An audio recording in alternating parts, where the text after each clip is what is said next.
মহান আল্লাহ তাআলার কাছে শুকরিয়া আদায় করছি এই জন্য যে আজকে 18ই রমজান অতিবাহিত হচ্ছে।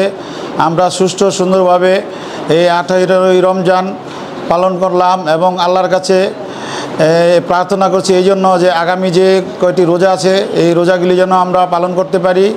আজকে আমরা অপরাজিতা স্কুল মার্কেট ব্যবসায়িক মালিক সমিতির উদ্যোগে ইফতার ও দোয়া মাহফিল আয়োজন করলাম এবং খুব সুন্দর এবং সুষ্ঠুভাবে এই আজকের এই আয়োজন সমাপ্ত হতে চলছে।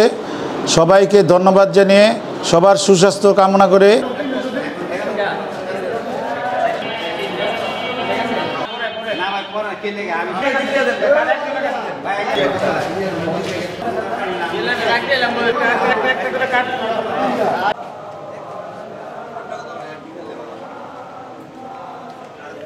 আত্মীয় স্বজন দেশে প্রবাসে যে যেখানেই বসবাস করছেন সবাইকে তুমি ক্ষমা করে দাও।